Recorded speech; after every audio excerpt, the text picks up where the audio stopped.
कैसे लिखिए, second heading डालें, सेकेंड, एक सेकेंड, एक सेकेंड।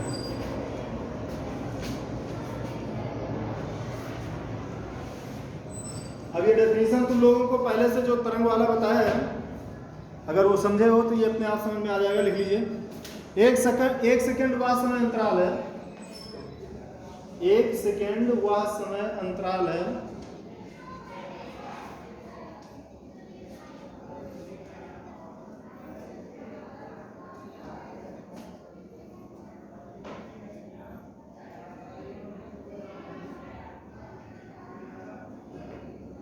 जिसमें सीजियम 133, वहां क्रिप्टॉन 86 था, यहां सीजियम कितना है 133, सीजियम 133 परमाणु के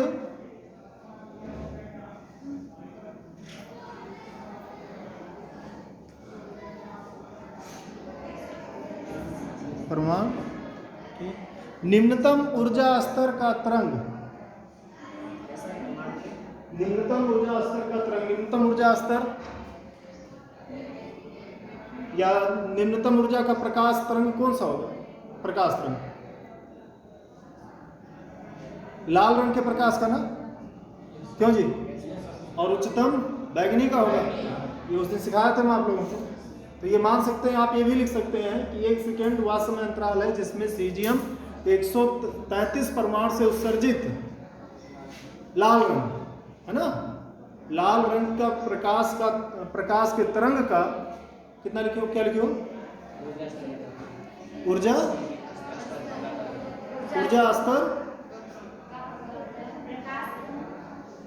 का प्रकाश तरंग या का तरंग है ये इकाई, दहाई, सैकड़ा, हजार, 10,000, लाख, 10 लाख, करोड़, 10 करोड़, 91 करोड़,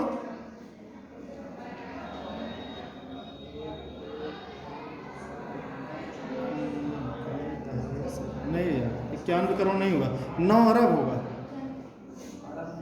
9 अरब होगा, 9 अरब लिखिए, 9 अरब, 9 अरब 19 करोड़, 9 अरब 19 करोड़ 26 लाख 31,770,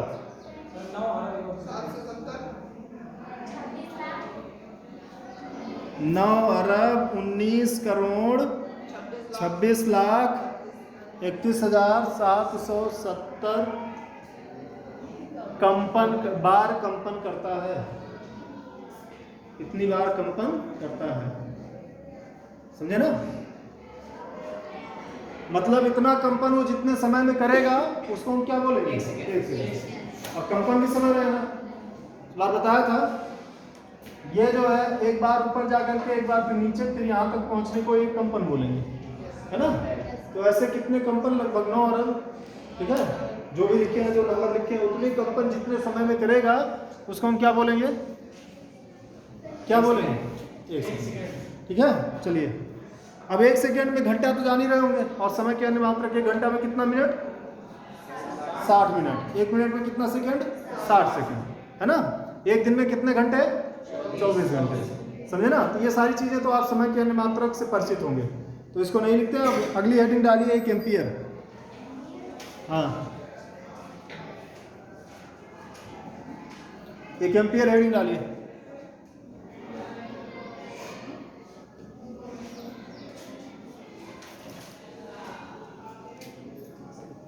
एक एम्पियर वैद्युत धारा, 1 एम्पियर वैद्युत धारा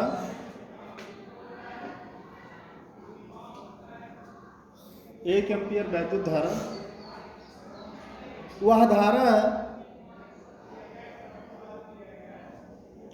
जो कि निर्वात में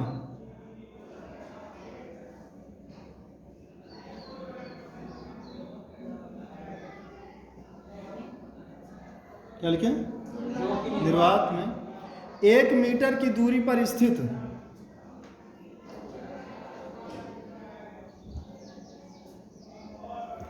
2, 1 मीटर पर स्थित 2, 1 मीटर दूरी पर स्थित 2 सीधे अनंत लंबाई के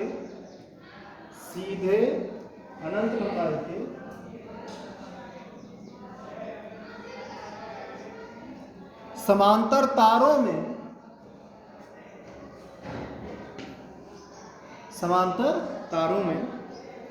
प्रवाहित होने पर प्रत्येक तार की प्रति मीटर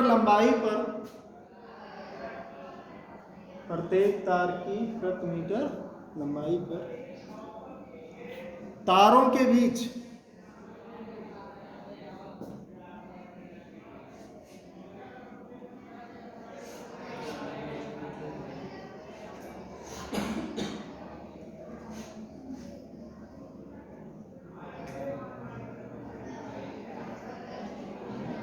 क्या लिखे? तारों के बीच 2 गुणे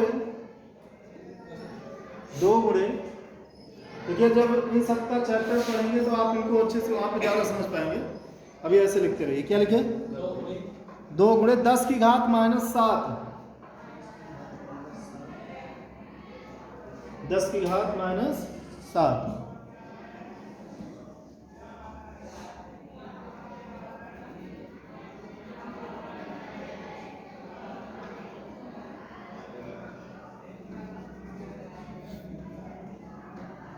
न्यूटन का बल उत्पन्न करती है।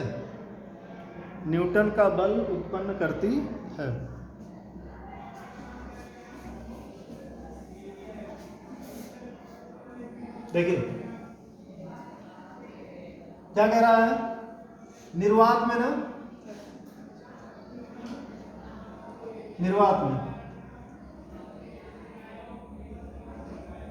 2 अनंत लंबाई के चालक तार हों, ठीक है,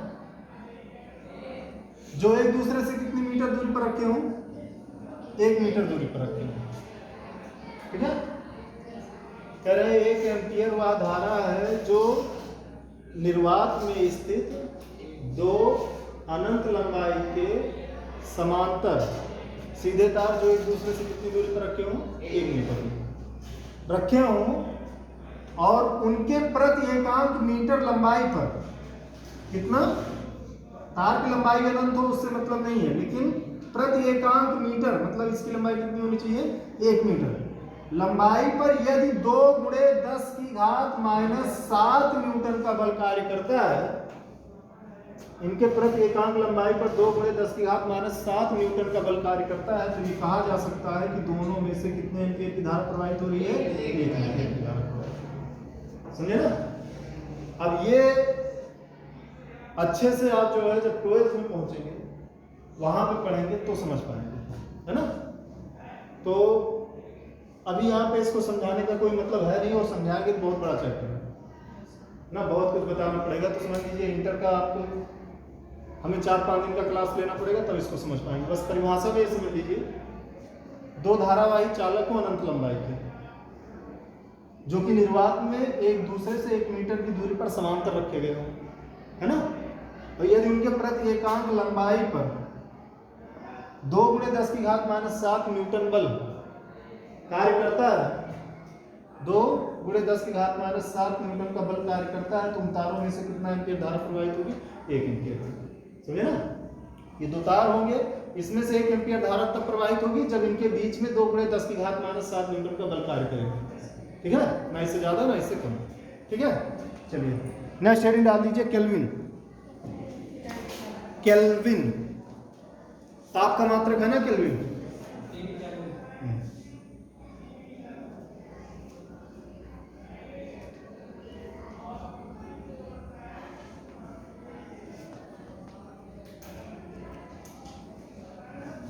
अब ये 11th में पढ़ने को पा जाएंगे, तो इसके लिए भी बड़ा सा चैप्टर जो है पढ़ाना पड़ेगा, है ना। तो बेहतर है सिर्फ यहाँ पे डेफिनेशन लिख लीजिए, पढ़ाएंगे वहीं। हाँ लिख लीजिए, 1 केल्विन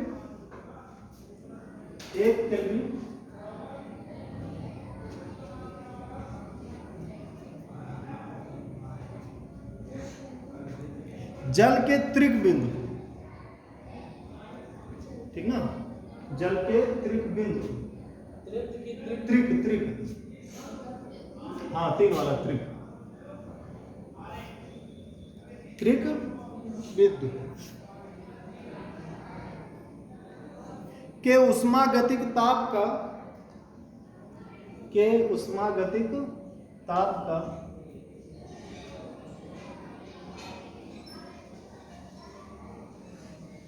त्रिक बिंदु समझ लीजिएगा 0 डिग्री सेंटीग्रेड होगा। तो उसको लिखेंगे कि उष्मागतिक ताप का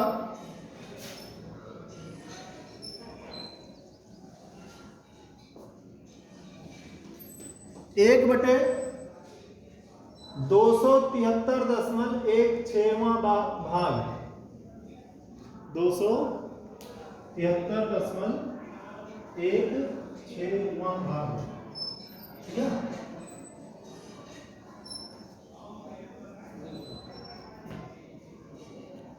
होता है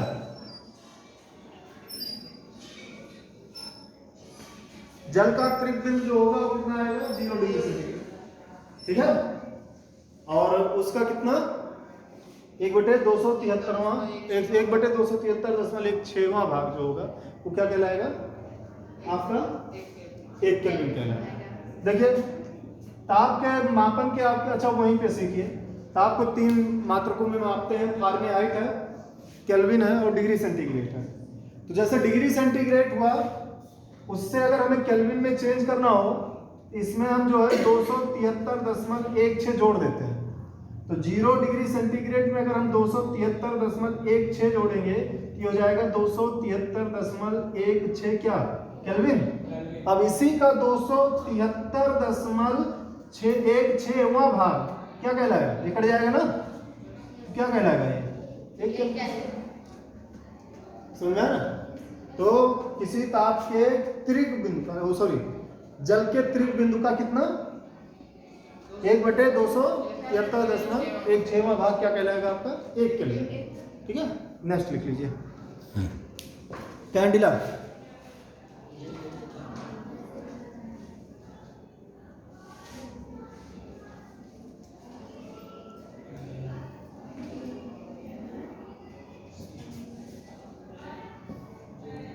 एक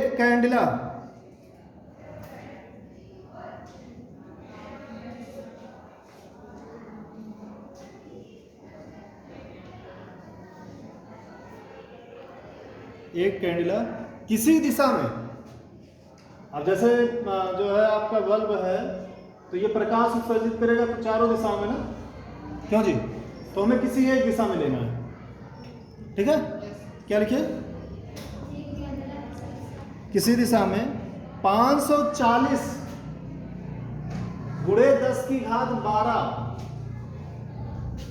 हर्ट्ज, हर्ट्ज मतलब ये किसका मात्रक है, आवृत्ति का। आवृत्ति किसे कहते हैं, 1 सेकंड में कोई कण कितनी बार कंपन करता है वो इसकी क्या कहलाती है, ये बताया था। 1 सेकंड में कितनी बार कंपन कर लेता है ये उसकी आवृत्ति कहलाती है। तो कितना आवृत्ति 540 गुणे 10⁻12 हर्ट्ज, ठीक है। लिखे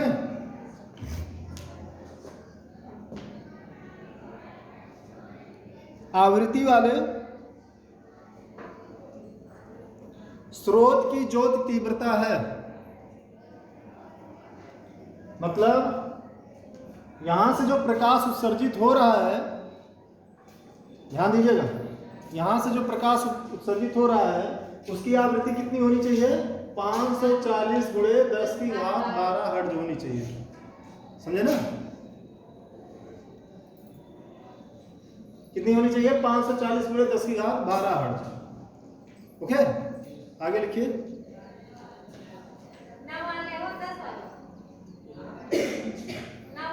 तीव्रता है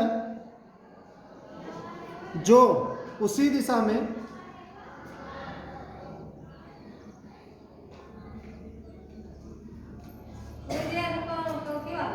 1/600 उधर ही रख दीजिए,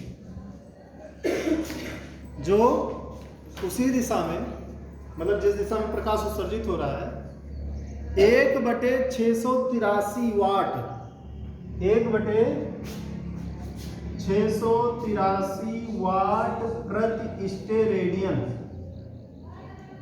ठीक है, स्टेरेडियन इतना वाट प्रति स्टेरेडियन, इसको भी समझ लीजिए। हाँ जी, कोण जानते हैं ना, जब दो रेखाएं एक दूसरे को परिच्छेदित करते हैं तो उनके बीच जो आकृति बनती है उसी को हम क्या बोलते हैं? कोण। कोण मतलब कोना, है ना। एक और होता है घन कोण होता है या ठोस कोण होता है। जब किसी क्षेत्रफल द्वारा किसी बिंदु पर कोण बनता है तो उसको हम क्या बोलेंगे?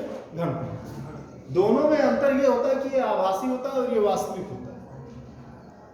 वास्तव में जो हमें कोण प्राप्त होता है वो कैसा होता है? घन कोण होता है, ठोस कोण। जोकर की टोपी देखिए आपने, उसका जो कोना होता है, जो ऊपर कोना बनता है वो कैसा कोण होता है? घन कोण होता है, ठीक ना।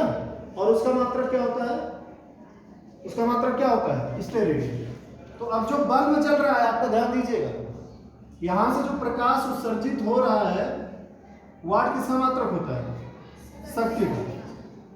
यहां से जो बल्ब मतलब प्रकाश या जो है जो स्रोत है प्रकाश उत्सर्जित कर रहा है, उसके शक्ति का प्रति स्टेरेडियन शक्ति का मतलब जितना घन कोण है, जैसे यहाँ पे ये जो भी घन कोण बन रहा होगा, उस घन कोण से गुजरने वाले प्रकाश, उस घन कोण से गुजरने वाले प्रकाश की शक्ति का कितना? 1/683 होगा। 1/683 वाट प्रति स्टेरेडियन, मतलब जो कोण है उससे जितनी शक्ति गुजर रही है उसका कितना भाग? 1/683। ठीक है, चलिए नेक्स्ट लिखिए। इसमें क्या लिखे?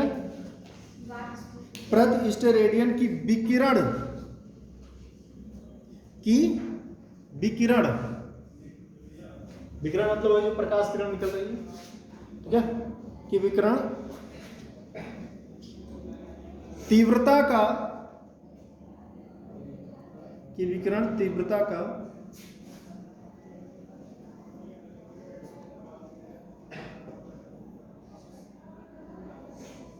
एक वर्णी प्रकाश उत्सर्जित करता है। एक वर्णी प्रकाश उत्सर्जित करता है। समझ लो, इसको ढंग से समझ लो। देखिएगा,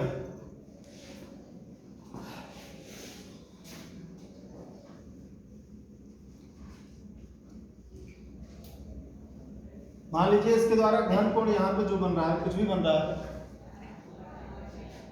10 रेडियन, 10 स्टेरेडियन, 20 स्टेरेडियन, जो भी बन रहा है, कोण का मात्रक होता है रेडियन और घन कोण का मात्रक होता है स्टेरेडियन। तो एकांक घन कोण से, ठीक है, बल्ब जो जल रहा है, बल्ब से प्रकाश की किरणें निकल रही हैं, समझे ना। यही प्रकाश स्रोत मान लो, यहाँ से प्रकाश की किरणें ये निकल रही हैं, ठीक है, बात समझे। तो एकांक घन कोण से जितने प्रकाश निकल रहे, प्रकाश कैसा होना चाहिए? एक वर्णी होना चाहिए, मतलब एक ही रंग का प्रकाश होना चाहिए, ठीक है। एक वर्णी प्रकाश, एकांक घन से गुजरने वाले एक वर्णी प्रकाश के शक्ति का कितना भाग? 1/683 कौन सा? 683 भाग, है ना। जितनी प्रकाश निकल रही है उसकी शक्ति का कितना? 1/83वां भाग। और जो प्रकाश गुजर रहा है उसकी तीव्रता कितनी होनी चाहिए? 540 × 10⁻, तीव्रता नहीं, आवृत्ति, HTZ होनी चाहिए, है ना। तो यहां से गुजरने वाले प्रकाश की जो तीव्रता होगी उसका मान कितना होगा? 1 करेंगे। फिर से समझिए, जो प्रकाश गुजर रहा है उसकी आवृत्ति कितनी हो? 540 × 10⁻12 हर्ट्ज का कौन सा प्रकाश? एक वर्णी प्रकाश जिसकी तीव्रता कितनी हो? 1/686 वाट प्रति स्टेरेडियन, मतलब एक स्टेरेडियन से गुजरने वाले प्रकाश की शक्ति कितनी हो? 1/686 वाट, 83, है ना। फिर से समझिए, इतनी आवृत्ति का एक वर्णी प्रकाश जिसका प्रति स्टेरेडियन शक्ति कितनी हो? 1/686 हो, अरे चलो ठीक है, 683 वाट हो तो जो प्रकाश निकलेगा उस प्रकाश की तीव्रता कितनी होगी? 1 कैंडिला। कितनी होगी? 1 कैंडिला। 540 गुणे 10⁻12 हर्ट्ज के एक वर्णी प्रकाश जो प्रति स्टेरेडियन 1/683 वाट शक्ति वाला हो, उसकी तीव्रता कितनी होगी? 1 कैंडिला। ठीक ना? बात समझे? चलो, प्रकाश की तीव्रता यानी ज्योत की तीव्रता को कैंडिला में नापते हैं। नेक्स्ट लिख लीजिए मोल। मोल लिख लीजिए।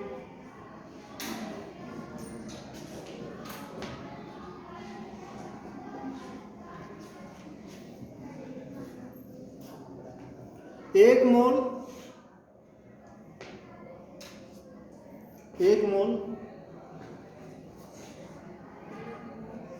किसी पदार्थ की वह मात्रा है, किसी पदार्थ की वह मात्रा है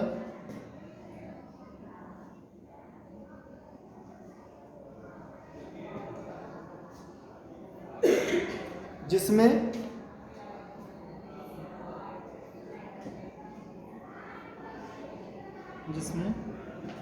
उस पदार्थ के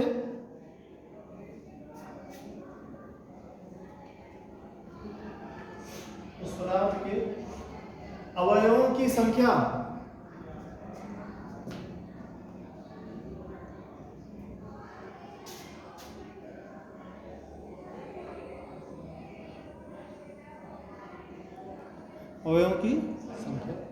कार्बन 12 के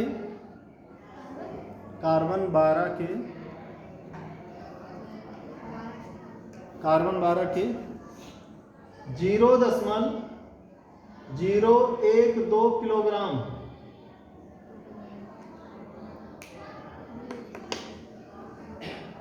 कार्बन 12 के 0.012 किलोग्राम में परमाणुओं की संख्या के बराबर है।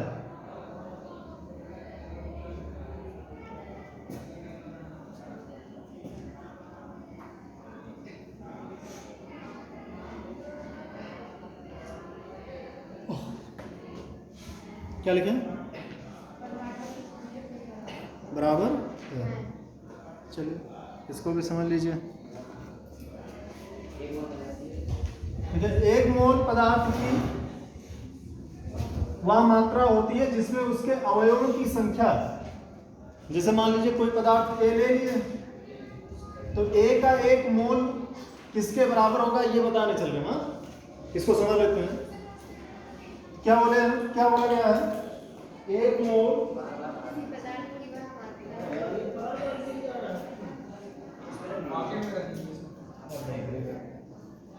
क्या देखें? किसी पदार्थ के वह मात्रा है जिसके अवयवों की संख्या, देखिएगा ध्यान से, इसके अवयवों की संख्या, अवयव मतलब कणों की संख्या। अब कण मतलब चाहे आप परमाणु लीजिए, अणु लीजिए या आयन लीजिए, उसकी संख्या कार्बन 12 के 0.012 किलोग्राम परमाणु की संख्या की क्या होता है? समझे ना? 1 मोल किसी पदार्थ की वह मात्रा होगी जिसके कणों की संख्या किसके बराबर होनी चाहिए? कार्बन 12 के 0.012 किलोग्राम परमाणु की संख्या के बराबर होनी चाहिए। और जो संख्या कितनी होगी? 6.023 गुणे 10⁻23 इतने कण होंगे। कार्बन 12 के इतने किलोग्राम में इतने कण होंगे, है ना? तो ये भी कह सकते हो किसी पदार्थ के 1 मोल वह मात्रा है जिसमें उसके कणों की संख्या कितनी होनी चाहिए? 6.023 गुणे 10⁻23 कण होने चाहिए। समझे ना? उसके कणों की संख्या अगर इतनी होती है तो उसका कितनी मात्रा है? 1 मोल। समझ आया ना? उसको लिखना कुछ नहीं है। चलिए देखिए, पूरक राशियां एवं पूरक मात्रक हेडिंग डालिए। पूरक राशियां एवं पूरक मात्रक व्युत्पन्न तो हो गया था, दो पूरक राशियां देखिएगा,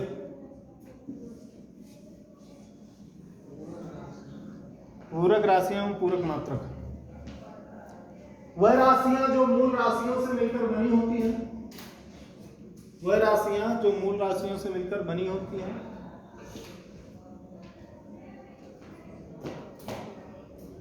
परंतु जिनको मापने के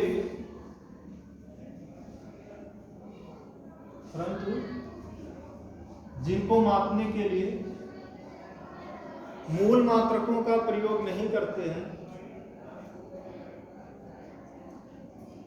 जिनको मापने के लिए मूल मात्रकों का प्रयोग नहीं करते हैं, पूरक राशियां कहलाती हैं। पूरक राशियां कहलाती हैं तथा इनके मात्रक को पूरक मात्रक कहते हैं।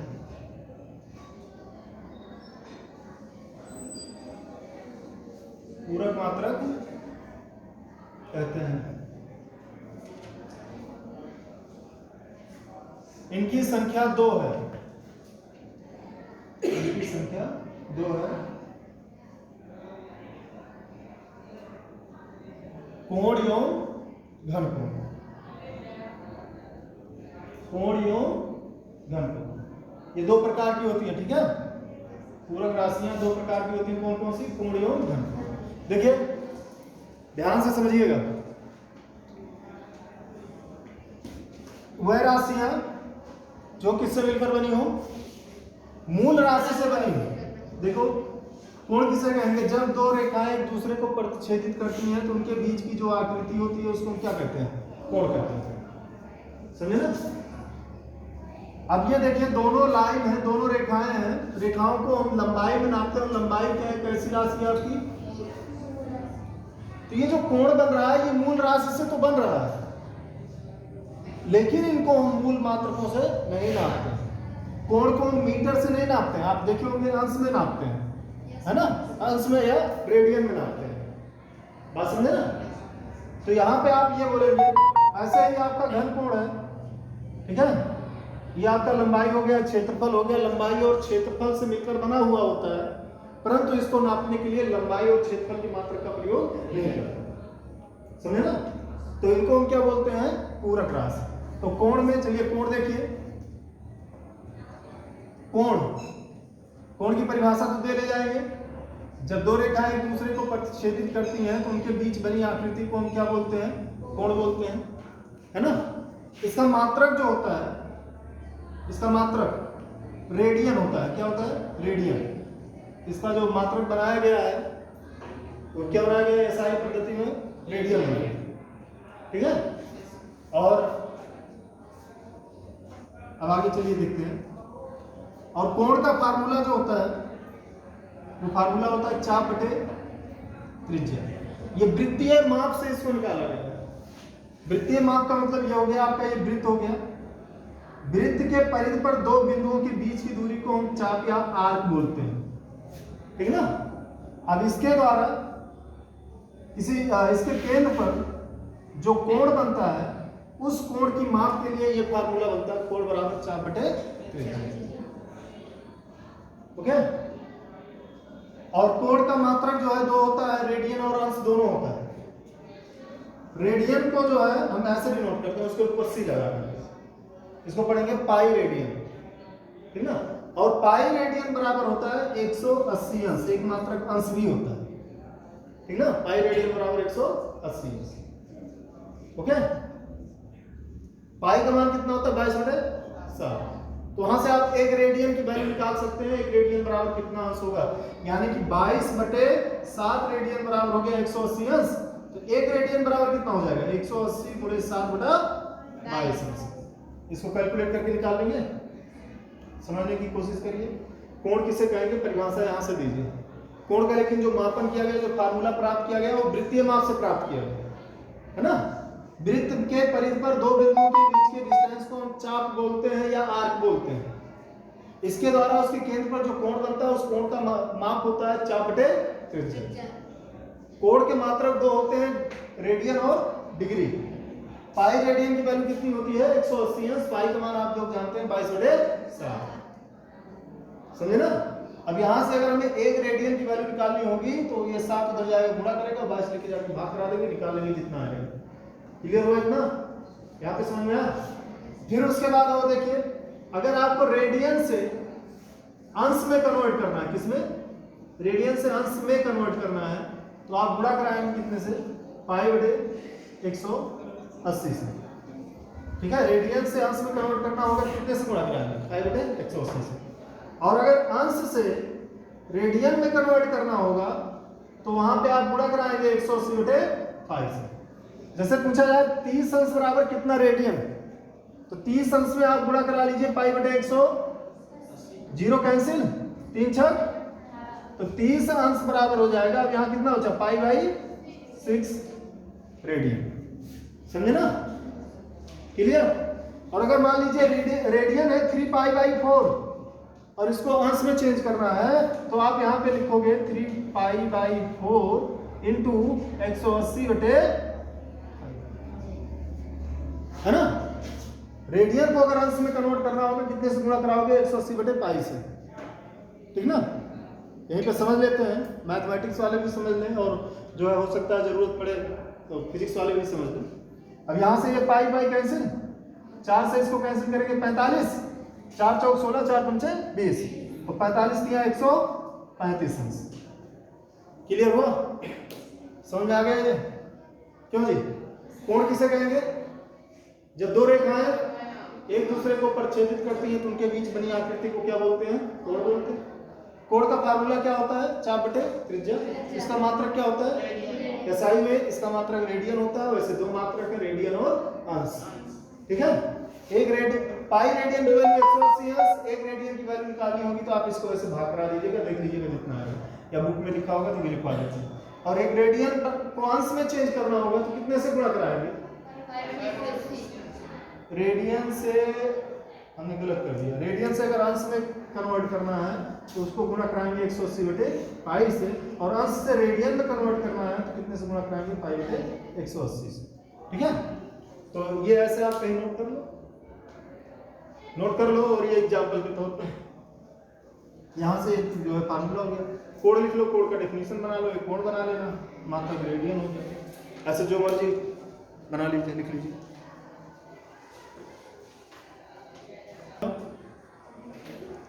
घन कोण, दूसरा घन कोण,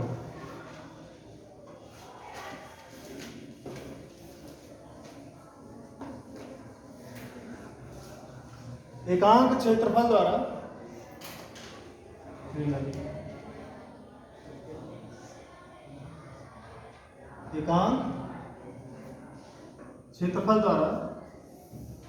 ये ओमेगा है, डब्ल्यू जैसा होता है, ऊपर थोड़ा सा टेढ़ा कर दीजिए, ओमेगा लिखिए, क्या लिखे, एकांक क्षेत्रफल द्वारा किसी बिंदु पर बना कोण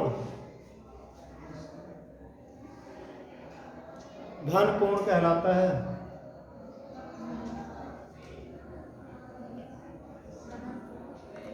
घन कोण कहलाता है।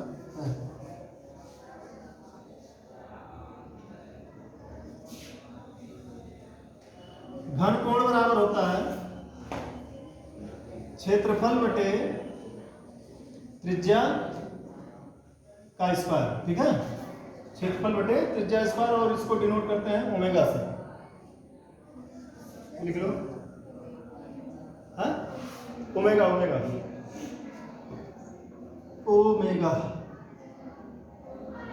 ऐसे डब्ल्यू है, डब्ल्यू जैसे बनता है, ऊपर वाला थोड़ा तिरछा कर दो बस, ठीक है, ओमेगा, क्षेत्रफल बटे त्रिज्या स्क्वायर, लिख लिया घन कोण, ओके। अब लिखिए नई लाइन से, इसका मात्रक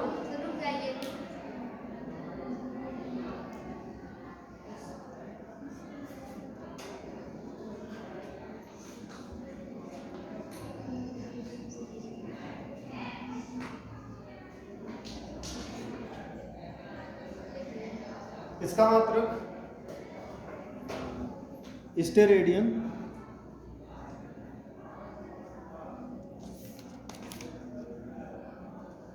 होता है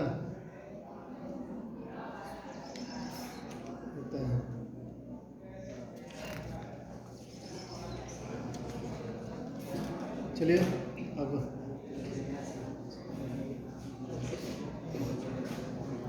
हेडिंग डालिए यथार्थता तथा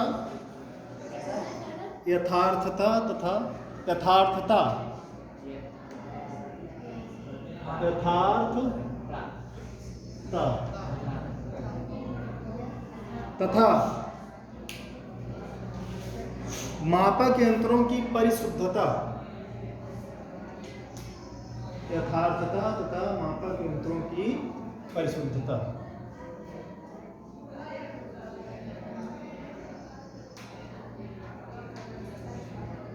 ठीक है, बेल लग गई, केमिस्ट्री पढ़ाते हैं।